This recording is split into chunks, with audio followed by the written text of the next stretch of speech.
목적, 어떤 요한복음을 읽으면서 어떤 우리가 알게 되는 부분들이 어떤 걸까요? 다른 의도가 없고 분명합니다. 예수님을 알아가고 예수님을 믿을 수 있도록 돕고 있습니다. 아마 본문의 전체 흐름도, 요한복음 전체 흐름도 저희가 계속 보고 있지만 예수님께서 누구신지가 잘 드러나고 있어요. 여러분들은 어떤 예수님을 만나셨나요? 오늘 이제 본문을 읽다 보면 예수님 분명히 누구라고 말씀하고 있죠? 나는 선한 목자라. 에고에이미, 나는 무엇이다. 나는 누구이다. 그분이 밝히십니다. 나는 너희들에게 선한 목자가 되고자 한다. 이 말씀할 때 우리가 이 말씀의 의미를 잘 알고 있고 또 이 말씀을 생각할 때마다 위로가 되고 힘이 되기도 합니다.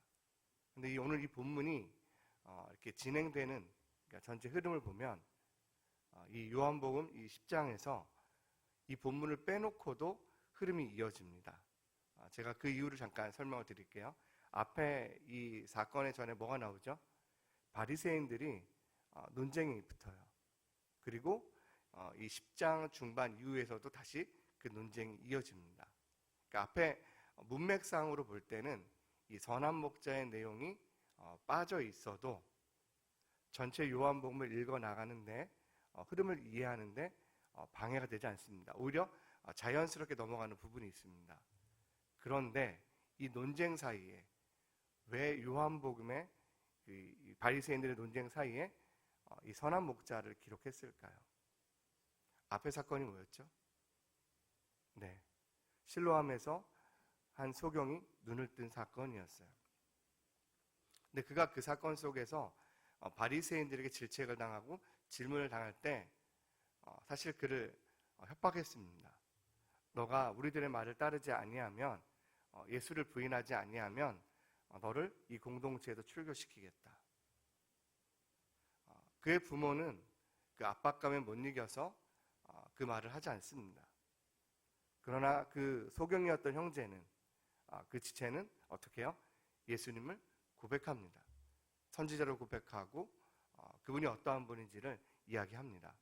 그로 인해서 어떻게 됩니까? 그는 끝내 출교당합니다. 그 사건 속에서 오늘 선한 목자의 사건이 있습니다. 오늘 저희가 읽었던 요한복음 그 10장 10절에 사꾼 목자는 어때요? 이리가 오면 도망간다고 그랬어요. 자기 양이 아니기 때문에, 전혀 귀하지 않기 때문에, 그 가치를 모르기 때문에. 바리새인들은 어때요? 그 소경이 귀한 줄 모르는 거죠. 그 영혼이 소중한 걸 모르는 겁니다. 그러니까 그를 어떻게 해요? 그냥 버릴 수 있는 존재로 끝내는 공동체에서 내보냅니다. 출교시켜 버립니다. 그러나 어떻게 합니까? 예수님께서는 그를 찾아가셨습니다. 그를 만나 주셨고, 그를 고쳐 주셨고, 그를 품어 주셨습니다. 오늘 그 사건에서 오늘 이 선한 목자의 이야기를 꺼내고 있는 겁니다. 예전에 한번 제가 들었던 이야기인데요. 한 선교단체에서 훈련생들이 훈련을 다 마치고 동유럽으로 선교 여행을 떠나게 됐습니다. 동유럽 시골 마을에 이제 이렇게 내려가다 보니까 해가 지고 있는 거예요. 그 마을 다운타운 딱 내려가고 있는데 시내 딱 들어가는 길목에 다 도로하고 진짜 이게 해가 뉘엿뉘엿 넘어가는 게 너무나 아름답게 비치는 겁니다. 얼마나 그게 아름다운지. 그 순간 그냥 그 풍경에 그 팀원들이 넋이 나갔습니다. 근데 어디선가 갑자기 시끌벅적한 소리가 들려오는 거예요. 반대편 길목에서 한 양떼 무리가 목동들과 함께 떠밀려 들어왔습니다. 수십 마리가 그냥 같이 그냥 따라 들어오는 거예요. 그런데 이쪽 반대편에 또 다른 양떼 무리가 목동들을 따라서 들어옵니다. 근데 이 양들이 어떻게 해요? 이제 이 목동들이 오랜만에 만나니까 서로 인사하고 허그도 하고 안부도 묻다 보니까 어떻게 해요? 양들이 딱 줄 맞춰가지고 좌우로 정렬해가지고 이쪽에 동편에서 온 양들은 딱 동편 그 진영에 딱 서 있고, 또 이쪽 서편에서 온 양들은 딱 오와 열을 맞춰가지고 딱 각도 있게 절도 있게 딱 맞춰 있겠습니까? 저희가 6월달 말에 그 산행을 가기로 저희 광고를 드렸잖아요. 우리 김강준 안수집사님이 준비하시는데 계획표를 갖고 오셨거든요. 제목이 뭔지 아세요? 체력 단련입니다. 제가 딱 느꼈어요. 우리 안수집사님 딱 마음속에 철저한 이 국가관, 이 군인 정신. 제가 그래서 권사님 상당히 되게 힘드시겠다 이 생각이 들었습니다. 멋있잖아요. 이 절도 있고 매력 있잖아요. 양들이 딱 그렇게 있겠어요? 딱 절도 있게 딱 각각 오와 열을 맞춰가지고 딱 서 있겠습니까? 그런 거 없죠. 목동들이 인사할 때 양들이 서로 뒤엉킵니다. 난리가 난 거죠. 근데 그때가 언제였어요? 해질 무렵이잖아요. 그러니까 차들이 막 들어오고 퇴근길이잖아요. 팀원들 생각하기에 저 양들을 앞으로 어떻게 정리를 하나, 어떻게 저 양들 하나하나 구분해가지고 지금 양쪽에 한 100여 마리 중반이 뒤섞여 버렸는데 이 양이 저 양이 알 수가 없잖아요. 놀라운 건 목동들이요, 동편에서 온 그 목동들이 서편으로 나가고 서편에서 온 목동들이 동편으로 나갈 때 서로의 호각을 딱 불잖아요. 놀랍게도 양들이 그 호각 소리를 따라 움직입니다. 신기하죠? 놀랍죠? 네, 우리 인생에서도 마찬가지인 것 같아요. 예수님이 우리의 목자라는 걸 안다면 우리는 그분의 음성을 압니다. 또한 목자이신 그분이 우리를 알고 계십니다. 여러분 믿으십니까? 여러분 보통 이제 애완 견 혹은 애완묘 이렇게 반려동물들 키우실 때 이름이 있죠. 저희 집도 이제 셋째가 있는데 이렇게 영어 이름은 메이인데 한국 이름은 순수하게 5월입니다. 메이, 5월이라는 뜻이거든요. 왜냐면 저희 집에 5월 달에 와가지고 저희가 5월이라고 지었거든요. 근데 얘 보면 딱 어디서 밖에 나가가지고요. 근데 저희가 이제 줄을 풀어놓으면 안 되는데 이렇게 저희가 미국에 있을 때 얘를 이렇게 딱 풀어놓잖아요. 그러면 얘가 순한 것 같은데요. 엄청 발이 빠릅니다. 순식간에 한 100m 달려갔다가 또 저쪽으로 갔다가 뭐 정신 못 차립니다. 학교 운동장 같은 데 풀어놓거든요. 그런데 순간 메이야 그러면 얘가요 착 한번 고개를 돌립니다. 자기 부르는 걸 압니다. 근데 안 와요. 오고 싶은 마음이 없습니다. 근데 얘가 승질내가지고 오라! 그러면요 잽싸게 뛰어옵니다. 신기하죠? 자기 이름을 알고요 또 누군지를 아는 거죠. 여러분 그거 아세요?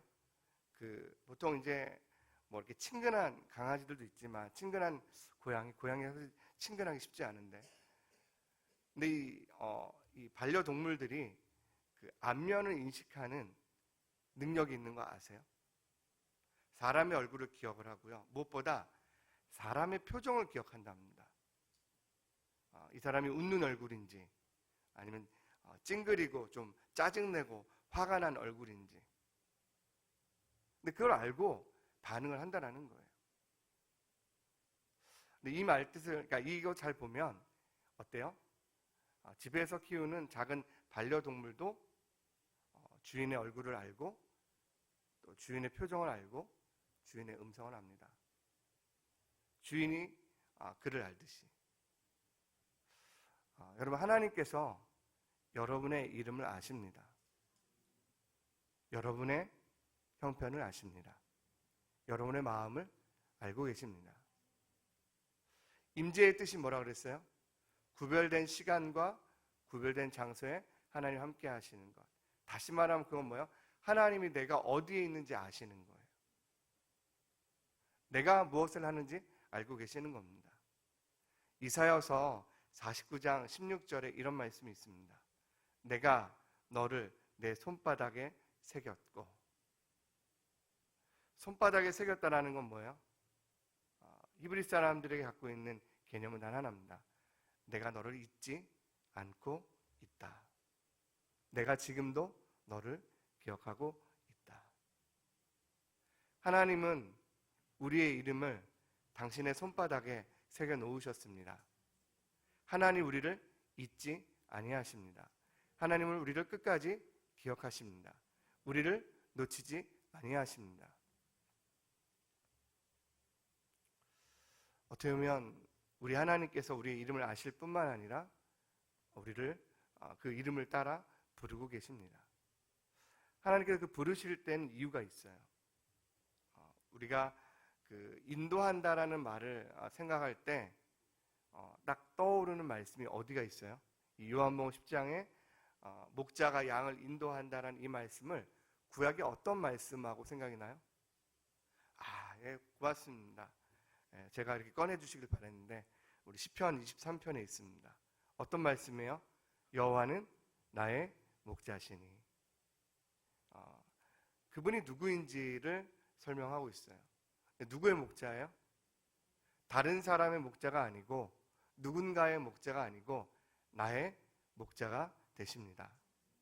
놀라운 건 이 히브리 성경에는 이 목자라는 단어가 명사로 쓰여 있는데 흩어진 디아스포라에 있는 그 다음 세대, 그러니까 헬라 문화권에 있는 자녀들을 위해서 이 히브리 성경을 헬라어로 번역하게 됩니다. 그게 70인역입니다. 근데 그 번역본 안에 보면 이 여호와는 나의 목자하신 이를 그 명사에서 동사로 번역합니다. 여호와는 나를 목양하시나니. 목양이라는 게 뭐겠어요? 하나님 나를 인도하시고 나를 지키시고 나를 보호하시고 나에게 꼴을 먹여주시는 하나님이시라는 거예요. 그리고 그 표현이 이제 히브리어는요, 이제 어떻게 보면 이게 동사를 해석하기에 따라 약간 다르거든요. 그 따라서 과거, 현재, 미래가 달라질 수 있어요. 다시 말하면 이 단어를 과거, 현재, 미래로 번역할 수 있다는 거예요. 하나님이 지금까지 나를 목양하셨고 지금도 목양하시고 앞으로도 목양하실 거라는, 하나님 어제도 나를 인도하셨고 오늘도 나를 인도하시고 내일도 나를 인도하실 줄 믿습니다. 그리고 여기 이 단어 가운데 이 표현이 너무 좋은 것 같아요. 여호와는 나의 목자시니 내가 부족함이 없으리로다. 이것은 내가 모든 것을 다 가졌기 때문에 말하는 만족감이 아닙니다. 여기서 말하는 만족감은 하나님 존재에 대한 만족감이에요. 그분이 계시기 때문에, 그분이 나의 목자시기 때문에, 그분이 나를 이끄시기 때문에, 그분이 나를 지켜주시기 때문에, 그분이 나와 함께 하셔서 늘 때마다 일마다 필요한 것들을 공급하시기 때문에 그로 인해서 부족함이 없다라고 고백하는 겁니다. 시편 23편의 2절 말씀이 뭐예요? 그가 나를 푸른 초장에, 근데 우리 개역 개정에는 푸른 풀밭에 누이시며. 여기서 중요한 단어는 누이시며입니다. 어떤 의미일까요? 이게 이제 우리를 하나님의 안전한 곳으로, 평안한 곳으로, 우리를 필요로 하는 곳으로 인도하셨다라는 의미도 되지만, 그 누이셨다라는 그 표현은 그 왕이 백성을 통치할 때 쓰는 단어입니다. 목자를 왕으로 쓰기도 하거든요. 다윗을 이스라엘의 목자로 부릅니다. 그러니까 이스라엘 백성들이 그 풀밭에 누워 있는 모습을 다윗의 통치에, 다윗의 그 안정적인 리더십의 그 권위 아래 머물러 있는 것처럼 설명합니다. 다시 말하면 그분이 우리를 누이셨다라는 건 하나님의 완전한 그 권위 가운데, 완전한 보호 가운데 우리를 두셨다라는 의미입니다. 이어서 그 실만한 물가로 인도하신다 할 때, 그 실만한은요, 보통 우리가 잔잔한, 평안한, 고요한 어떤 이렇게 안식의 의미로 많이 쓰입니다. 사실은 이 의미에는 물을 먹는다라는 뜻이 있어요. 그에게 있는 갈증, 해가를 풀어주시는 하나님의 모습이 그 안에 있는 거죠. 여러분, 우리가 하나님 앞에서 그 안에 머물러 있으면 안식을 누리게 됩니다. 근데 안식의 절정이 뭘까요? 그를 소생케 한다는 그 말씀. 다시 말해 우리 가운데 새로운 생명을 얻게 해주시는. 근데 이 의미는 단순히 우리 가운데 어떤 활기를 불어넣는 부분도 있지만 사실은 하나님과 우리의 관계가, 하나님과 나의 관계가 회복되는 것을 의미합니다. 여러분, 우리 영혼이 언제 살아납니까? 하나님이 우리에게 말씀하실 때 우리 영혼은 살아납니다. 하나님이 함께 하실 때 우리의 인생은 살아나기 시작합니다. 이렇게 예수님께서 자신을 선한 목자로 고백하셨고 선언하셨고 동시에 그 모습을 누구에게 드러내셨어요? 바리새인들에게 버림받은 공동체로부터 쫓겨난 그 소경에게 찾아가시고 그를 말씀하시고 그를 다독여주지 않으셨을까 생각합니다. 아마 예수님께서 어떻게 보면 그 소경을 어둠 가운데서 빛으로 인도하시고 또 그의 인생을 버림받은 자에서 하나님께 회복된 자로, 소유된 자로 불러주시는 게 아닌가 생각이 됩니다. 어떻게 보면 그의 인생 가운데 가장 좋은 꼴을 먹여주시는 하나님이십니다. 우리 말씀을 읽다 보면 이런 표현이 있습니다. 다른 데로 넘어가는 자, 절도며 강도요. 이게 뭘까요? 이 말씀이 재밌는 게 이렇게 양을 키우는 이게 울타리가 있었던 것 같아요. 이 농장 한켠에. 그런데 그 자리에 뭐가 있는 거예요? 목자들이 들어가고 나가는, 양들이 들어가고 나가는 문이 있었던 것 같습니다. 그 문에 누구만 지나갈 수 있어요? 허락된, 약속된 목자만 지나갈 수 있는 거예요. 그 문을 지키는 문지기는요, 문지기가 누구인지, 그 양이 목자가 누구인지를 아는 거예요. 그 목자 아닌 사람을 들어오게 하겠습니까? 못 들어오게 하는 거예요. 그런데 그 문을 지나갈 수 없는 자, 양을 탐하는 자, 도적이죠. 그들이 그걸로 들어가는 겁니다. 여러분, 이 양의 문이 있다라는 건요, 하나님의 완전한 보호가 있다라는 거예요.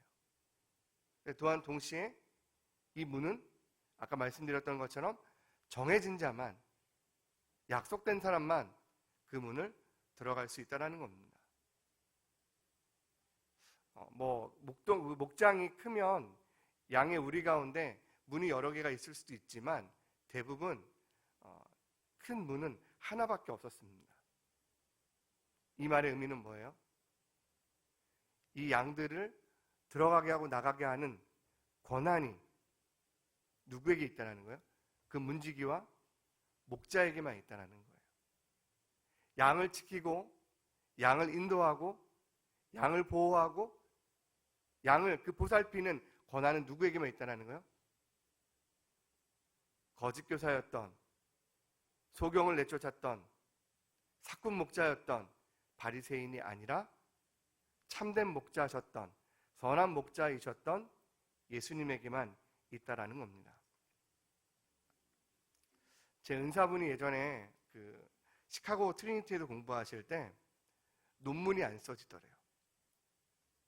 그러면 이제 보통 그 시카고 근교에 있는 학생들이 어떻게 하냐면 미시간 호수에 간답니다.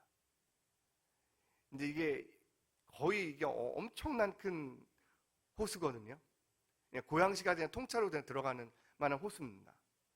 그런데 이 호수가 어때요? 탁 펼쳐져 있으니까 겨울에 나가면 그 바람이 거의 살을 에이는 듯한 바람인 거예요. 겨울철에 사람들이 거기를 안 갑니다. 왜냐면 온도가요, 낮에 따뜻할 때 영하 15도에서 20도고 새벽에는 영하 25도에서 30도를 내려가고 거기 바람이 불면 체감 온도가 거의 30도 가까이 되거든요. 너무나 춥습니다. 그런데 이제 답답한 마음에 이제 뭔가 이게 탁 트인 것 보고 싶으니까 학생들이요, 그 호숫가로 가거든요. 그럼 가면 있는 게 딱 그 기러기 떼밖에 없어요. 기러기 떼들이요, 그 얼음 틈 사이로 깨져 있는 데서 물고기들이 숨 쉬러 올라오면 탁 그거 잡으러 놀라운 건 또 이 기러기들을 잡으려고 하는 또 사냥꾼들이 있죠. 덫이 있는 거예요. 어떤 기러기가 그 덫에 걸려가지고 잡히진 않았고 빠져나왔는데 이게 딱 걸쳐 있는 거예요. 그러니까 이 선생님이 그 기러기가 불쌍하니까 가까이 가서 그걸 좀 끌어주려고 그랬더니 이 기러기가 막 난리를 치면서 파트득하고 또 주변 몇몇 기러기가 와가지고 이 선생님을 막 공격하더래요. 내가 온 것은 너희를 죽이러 온 것이 아니요 내가 온 것은 너희를 풍성하게 하려 함이라. 기러기가 이 말을 알았겠어요? 모르죠.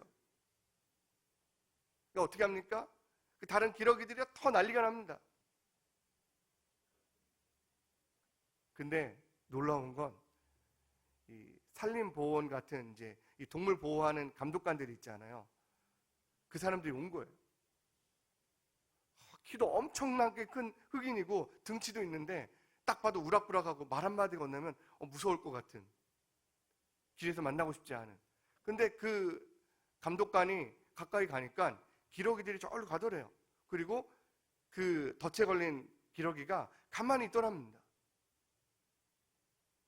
그때 느꼈답니다. 인종차별하는 기러기를. 알고 보니까 이 기러기들도 이 옷을 아는 거예요. 이 감독관들이 입은 옷을 아니까 이 사람들이 자기들을 도와주는 걸 아니까 그걸 풀어주고, 그리고 그 기러기를 안고 동물병원에 가서 치료해주는. 그럼 기러기도요, 누가 자기를 도와주는지 아는 겁니다. 여러분 가운데 우리가 종종 그런 생각을 해요. 하나님 정말 나를 아실까? 이 말씀처럼 나를 도와주실까? 우리도 모르게 그런 두려움이 있고 갈등이 있고 고민이 있습니다. 저는 그 버림받은 소경에게 고민이 있었다고 생각해요. 눈을 뜬 기쁨이 있었지만 어떤 부모로부터 외면당하고 바리새인과 지도자들로부터 버림당하고 공동체로부터 버림당한 그 상처. 내가 이렇게 말한 게 잘한 걸까? 내가 내린 이런 결정이 잘 내린 걸까? 근데 그 갈등과 고민이 언제 지워집니까? 예수님이 그를 찾아오시고 그에게 말을 건네시고 그를 위로하시고 그를 격려할 때, 내 고백이 틀리지 않았구나. 내 결단이 틀리지 않았구나. 오히려 그는 공동체로 버림받아서 빈곤함을 느끼는 게 아니라 오히려 그는 예수님을 만나서 눈이 띄었을 뿐만 아니라 어둠에서 그의 인생이 빛으로 왔을 뿐만 아니라 더 밝은 영광을 보게 된 것입니다. 더 깊은, 더 풍성한 영광을 그의 인생 가운데 보게 된 것입니다. 예수님께서 이런 말씀을 하십니다. 사꾼 목자는 이리가 올 때 너희를 버리고 떠나지만 나는 너희를 떠나지 아니하고 어떻게 해요? 내가 너희에게 생명을 주려 한다.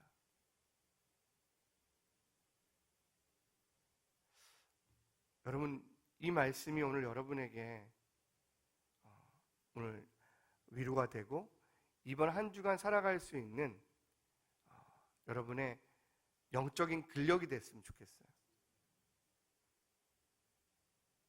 내가 너희를 알고 있고 내가 너희를 인도하며 때마다 일마다 너희의 필요를 공급하며 어려운 상황 중에 처했을 때 내가 너희를 지켜내며 건져내며 끝내는 안전한 곳으로 인도하시는 그 하나님을 저와 여러분이 만나시기를 소원합니다. 저는 말씀을 하나만 전하고 마치겠습니다. 마태복음 10장 16절에 이런 말씀이 있습니다. 내가 너희를 보냄이 양을 이리 가운데로 보낸 것 같도다. 제자들을, 사랑하는 사람들을 세상에 보낼 때 이리와 같은 세상 속에 보내는 것 같다라는 거예요. 그런데 저는 어떻게 보면 우리가 우리 삶의 현장이 이런 부분들이 있다라고 생각합니다. 우리가 마주하는 세상 속에서 이러한 위협과 어려움을 느낄 때가 있어요. 근데 우리는 어떤 곳에 있습니까? 예수님께 그 안전한 곳에 있잖아요. 근데 저는 교회가 그러한 역할을 해주는 곳이라고 생각해요. 선한 목자는 예수님이십니다. 어떻게 보면 이 양의 우리와 같은 사금 목자와 이리들로부터 지켜줄 만한 안전한 울타리가 되어주는 교회가 저희 교회이기를 원합니다. 저는 뭘까요? 저는 그 문 앞에 서 있는 문지기 역할을 하는 게 아닌가 생각이 듭니다. 아니면 그 양들을 지키는 딱 지키는 저먼 셰퍼드 같은 세파트 같은 그 자리를 지키는 거죠. 유럽 사람들이 좋아하는 강아지 중에 하나가 보더콜리라는 강아지가 있습니다. 혹시 저희 교회 성도님들 중에 그 강아지 키우시는 분 계시나요? 저는 키우는 거 권하지 않습니다. 이 강아지는요, 하루에 10km에서 20km를 걸어줘야지 기본 에너지가 소비됩니다. 한 30km를 걸어줘야 이제 내가 좀 힘들구나, 좀 낮잠을 좀 자야 되겠다는 생각이 드는 강아지가 보더콜리입니다. 보더콜리 한 마리가 양 몇 마리를 지킬 수 있을까요? 돌볼 수 있을까요? 평균 250마리에서 400마리를 컨트롤할 수 있답니다. 보더콜리가요, 양 목장 같은데요, 양들을 그냥 이쪽 문 저쪽 우리에서 다 풀어놓잖아요. 보통 이제 이 A 구역에 나온 그 양들에게는 노란 띠가 있고, B 구역에 나온 애는 그린 띠가 있고 목에, 저 C 구역에는 핑크 딱이 띠가 있는데, 놀라운 건 이 보더콜리가요, 딱 양들이 뒤섞이잖아요. 착 가가지고요, 양들을 탁탁탁 밀어냅니다. 놀라운 건요, 이 보더콜리 한 마리나 두 마리만 딱 있으면은요, 양들이 흩어졌다가도 얘네가 쫙 그냥 뛰어가잖아요. 그러면요, 한 20-30m 뛰어가는 순간 이미 양 50-60마리가 쫙 옮겨갑니다. 거의 진짜 오와 열을 맞추듯이 쫙 옮겨가고요. 그리고 양들이 섞여 있잖아요. 얘네가 짖습니다. 양들이 알아요. 뭐라고 하는지를. 이 작은 보더콜리도 자기 양들을 지키려고 하면요, 만만치 않습니다. 여러분, 우리나라에도 그 유명한 강아지가 있죠. 어떤 개가 있죠? 요즘 미국 사람들이 좋아하는데, 진돗개도 있죠. 또 진돗개 말고 또 유명한 개가 뭐가 있어요? 풍산개. 풍산개 2마리나 3마리면요, 호랑이도 잡는다고 그랬어요. 풍산개 3마리면요, 곰도 잡는다고 그랬습니다. 저는 저희 교회에 좋은 영적인 리더들이 많이 있다고 생각합니다.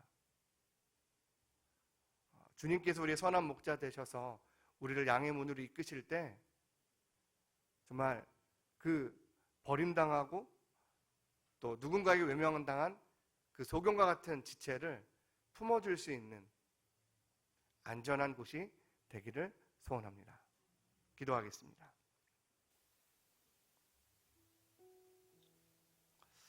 저는 이 요한복음을 기록한 사도 요한이 어떤 하나의 그림을 보지 않았을까? 하나의 비전을 본 게 아닐까? 사도 요한이 밤모섬에서 본 비전이 무엇이었습니까? 양들이 우리 안으로 들어오는, 길 잃은 양들이, 헐벗은 양들이, 외로운 양들이 안전한 울타리 안으로 들어오는 걸 보지 않았을까? 그 소경이 이 안으로 들어오는 걸 보지 않았을까?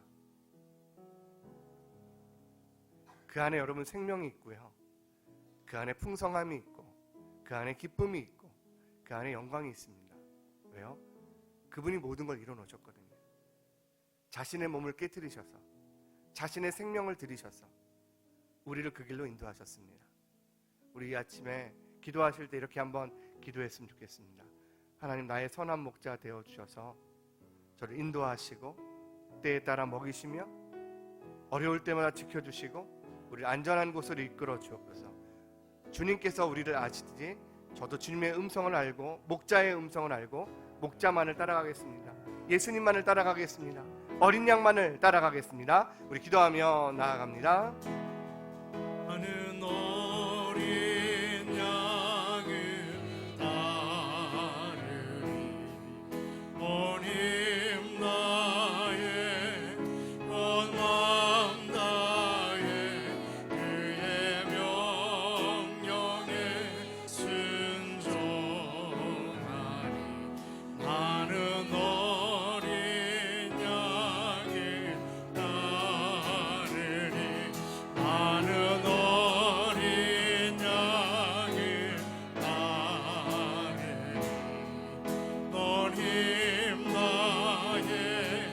온 마음 다해 그의 명령에 순종하리.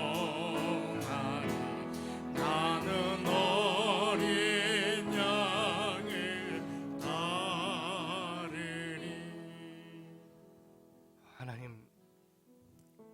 우리는 갈 길을 모른 채 방황하는 사람들입니다. 세파에 밀려서 상처받고 사람들의 힐난하는 소리에 아파하고 때로는 갈등하고 굶주린 채 여기저기 떠돌아다닐 때가 있습니다.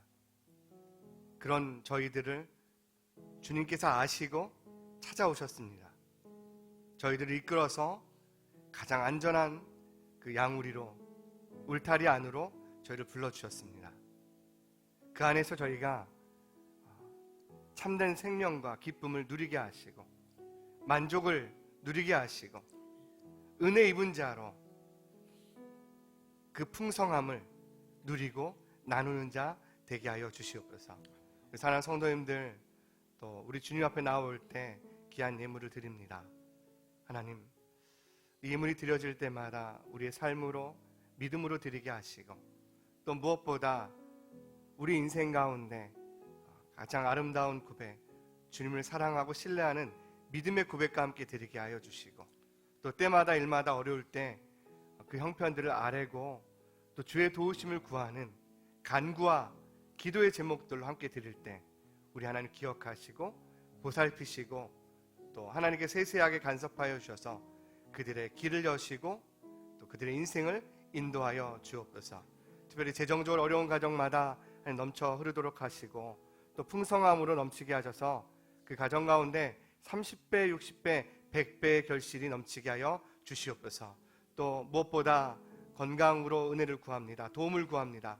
우리 하나님 연약한 자들을 붙잡으시고 일으켜 세워 주시옵소서. 이 모든 말씀 예수님의 이름으로 간절히 기도합니다.